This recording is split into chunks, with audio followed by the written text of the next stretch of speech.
آمنوا وعملوا الصالحات وتواصوا بالحق وتواصوا بالصبر. صدق الله العظيم وصدق رسوله النبي الكريم ونحن على ذلك لمن الشاهدين والشاكرين والحمد لله رب العالمين. زما د اسلام قابل قدر مسلمانانو ورونو، الله تبارک و تعالی مو تاسو ته عمر را کړی ده، ژوند را کړی ده، زندګۍ را کړې ده. بیا دغه زندګۍ او دغه عمر او دغه ژوند لپاره بعضې خلکو خپل مقاصد هغه وضع کړي دي او بیا هغې دپاره معیار هم مقرر کړی ده. که د هغه معیار مطابق یو انسان و نو بیا خلک وایي دا کامیاب ده، که د هغه معیار انسان نه نو خلک بیا وایي چې دا ناکام ده.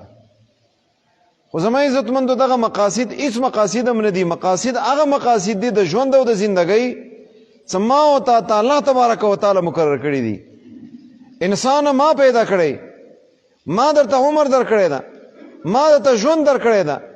د دغې زندګۍ او د ژوند مقاصد دا به زه درته معین کوم، زه به یې درته ښایم او هغې مطابق به ته دغه مقاصد حاصلولو کوشش کوي.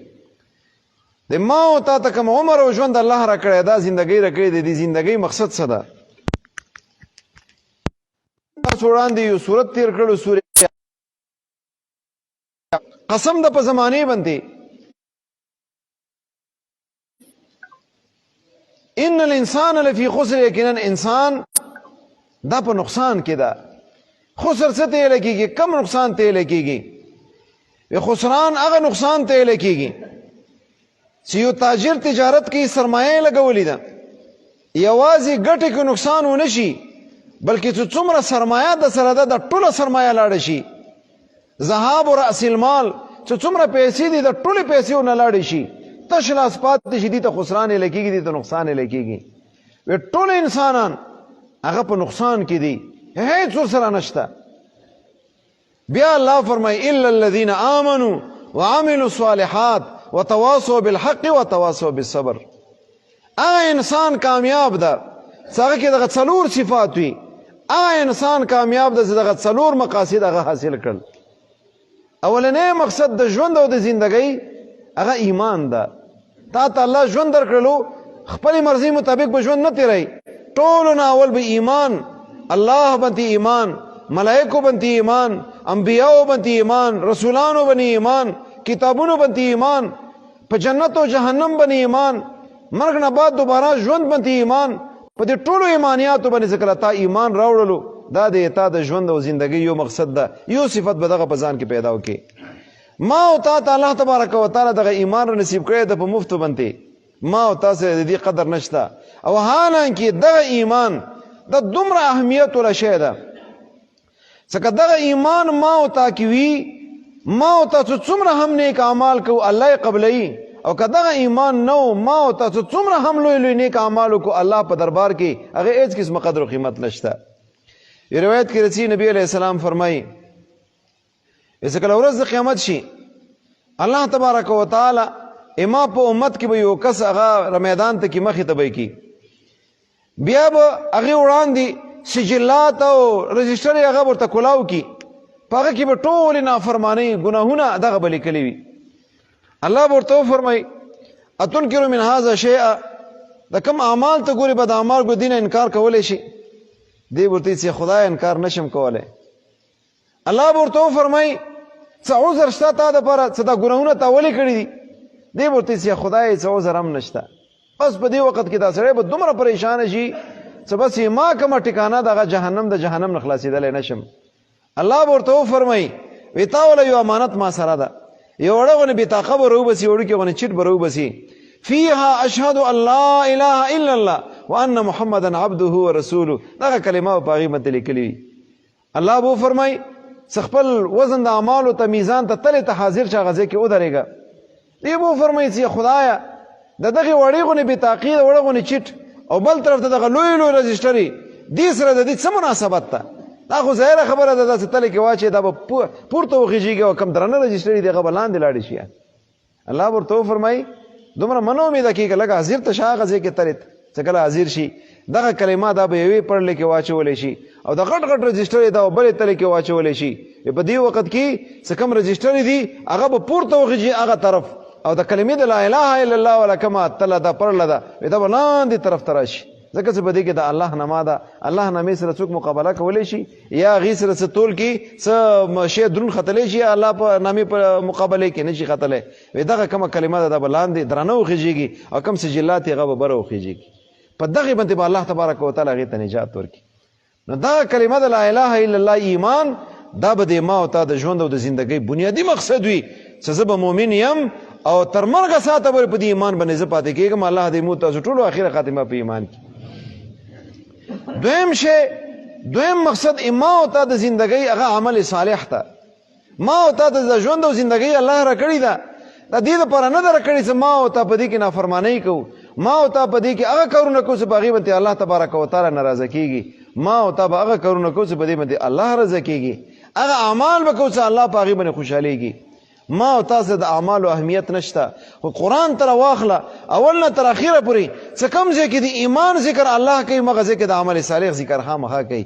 ان الذين امنوا وعملوا الصالحات الا الذين امنوا وعملوا الصالحات. معلومیږي دغه چې لکه څنګه ایمان اهمیت ته ایمان پسې بیا اهمیت دا د اعمال صالحه او ده. نیک اعمال کوي الله به تا ته نجات درکړي. اسې الله که وغواړي ایمان پتا کې وي او اعمال صالحه نه وي الله دا همداسې معاف کولی شي. الله د موږ تاسو سره همداسې معامله وکړي. خو لیکن قانون دا ده چې کوم انسان اعمال وي ایمان وي او نیک اعمال نه وي نو دا به جهنم ته ځي او یو وخت پورې په جهنم کې هغې نه بعد بیا جنت ته داخلېږي. روایت کې راځي نبي علیه السلام فرمایي بنده چې کله قبر کې کېښودلی شي نو بیا به سوال او جواب وشي. هغې نه بعد به یو ښایسته چهرې والا یو سړی راشي حسن الوجه ښایسته مخ والا به وي حسن الثياب ښایسته کپړې به اچولې وي طیب الریح ښایسته خوشبویي به هغې نه خېږي. نو دا صاحب قبر دا به ورته ووایي من انت څوک یې ته؟ دې به ورته ووایي چې ابشر بالذي یسرک خوشخبرۍ قبوله که په هغه څه سره چې تا ته به هغه خوشحالۍ درکوي. بیا به دې سترګې وغړي چې دا سړی کوم ځای نه ما ته راغللو. بیا به ورته وایي چې من انت څوک یې ته؟ دې به ورته په جواب کې انا عملک صالح زه تا نیک عمل یم. دنیا کې تا د نفس خلاف نیک اعمال تا کړیو نن خیسته چهرې خیسته صورت کې الله تبارک وتعالی زه مجسم کړی یم او تا امداد دپاره تا نصرت دپاره دې ځای ته زه راغلی یم. ما او تا ته دې اعمال اوس پته نه لګېږي چې کله دغه سترګې پټې شي هغې نه بعد ما او تا ته اندازه ولګېږي چې د یو عمل د دې څومره قدر و قیمت ته الله په نسبت دی. خو لیکن هغه ټیم کې که بیا ډېر افسوسونه وکړو دنیا ته بیا راتلل نشته. او دا اعمال صالحه که تا ونه کړل بد اعمال دې اختیار کړل نو نبی علیہ السلام حدیث ته دې انجام ډیر خطرناک ده. نبی علیہ السلام فرمایل وکله یو قوم کې ما اظهرت الفاحشه فی قوم قد يعمل بها ونه ظاهریږي بد اعمال په یو قوم کې چې هغه قوم دا بد اعمال کوي علانیتن ښکاره کوي لکه نن سبا د کوم بد اعمال روان دي بدکارۍ عامه او دروغ عام چې څومره هم ګناهونه دي دا ټول عام دي.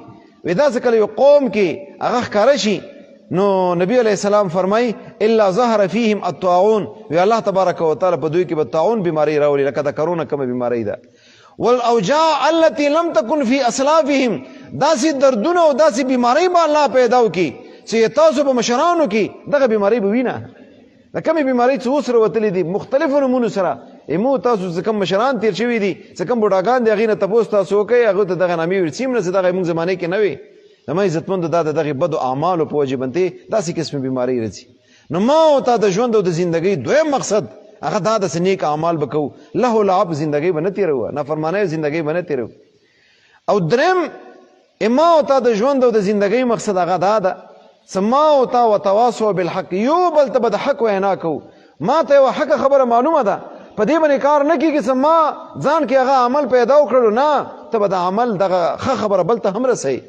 یوازې دا نه ده چې ته خپل ځان نه متقي جوړ کړي په دې باندې ته نه خلاصېږي بلکې نور به هم متقیان جوړوي. ته نیک عمله یې نورو ته به هم د نیکو اعمالو ترغیب ورکوي. تا کې ښه صفات موجود دي تا واورېدل تا دغه درس واورېدل دا نه څه به زور باندې عمل کوم خبره خلاصه دا خبرې ته زده کړه نورو ته ورسوه. وتواصوا بالحق یو بل ته به د حق او د نیکو خبرو وصیت او تاکید به کوو داسې طریقې سره به ژوند تېروو. یو روایت کې راځي نبي علیه السلام فرمایي یو مثال ذکر کړی د هغه سړي چې هغه په خپله باندې نیک اعمال کوي خو لیکن نور خلک نافرمانیو نه هغه نه منع کوي او نیکو اعمالو ترغیب ورته نه ورکوي. د دې مثال داسې ده لکه یو کشتۍ د کشتۍ په اوبو کې روانه ده او په هغې کې دوه چته دي، بره چت باندې هم کسان ناست دي او لاندې چت کې هم کسان ناست دي. د لاندې چت والا کم کسان دي اوبو ضرورت ورته پېښېږي، دوی بالټۍ راواخلي بره چت ته لاړ شي او رسۍ واچوي لاندې نه اوبه راوچتې کړي او بیا اوبه راوړي لاندې طرف ته خپل چت. ظاهره خبره د بره کم چت ولې دی هغوی ته په دې باندې تکلیف هم میلاویږي او څو اوبه راخلي کشتۍ خوځېږي راخوځېږي اوبه هم هغه ځای کې تلېږي وطن لندېږي. نو د بره چت والا کم دي دوی ورته ووایي ورته زه ګورې سم شئ او ځان ته اوبو غم کوئ مونږ مه تنګوئ. دا کسان لاندې لاړ شي ډېره خبره مونږ نه تنګوو څه بره طرف ته رسو چې ټک راواخلي او وایي چې مونږ ځان ته خپل سوری کوو لاندې چت کې او ډایرکټ به اوبه مونږ ته رسي. اوس نبي علیه السلام فرمایي د بره چت والا کسان د لاندې چت والا کسان څه وګوري چې دوی څه ټک راخستی ده او سوری کوي. اوس په دې وخت کې د بره والا چت والا کسانو که چېرته د لاندې کسان منع نه کړل یوازې دا نه چې د لاندې کسان به ډوب شي د بره کم کسان دي دا به هم ورسره ډوبېږي. او که د بره کسان هوښیارو او دوی به ولګېږي هغوی په لاس باندې به راونیسي ګورې دا ونه کوئ خیر دی مونږ تکلیف برداشت کوو بره طرف ته رسئ مونږ ته ځای هم لندوئ د وړوکې تکلیف مونږ برداشت کوو خو لیکن لاندې سوری ونه کړي. که دا کسان یې منع نه کړل لاندې چت والا هم ورسره تباه غرق او ورسره د بره چت والا دي دا هم غرق. قرآن کې الله تبارک وتعالی هم دغه مضمون ذکر کوي واتقوا فتنة لا تصيبن الذين ظلموا منكم خاصة. تاسو وویریږئ ځان بچ کړئ د هغه عذاب نه چې هغه به صرف ظالمانو ته نه رسیږي بلکې هغه به عام نیکو خلکو ته به هم رسیږي او بدو خلکو ته به هم رسیږي. دا په هغه صورت کې چې کله نیک خلک هغه په خپله باندې هغه چې به زه نیک یم او نور کم خلک دي هغه نافرمانۍ کوي نافرمانۍ نه هغه منع کوي نه. نو ما او تا ته پکار دادا داسې طریقې سره ژوند تیر کو چې کومه هم نیکه خبره ښه خبره بهتره خبره د نجات والا خبره ما او ته واورو خپل ورباندې عمل وکړو نورو ته یې هم ورسوو. او څلورم مقصد قرآن ذکر کوي وتواصوا بالصبر.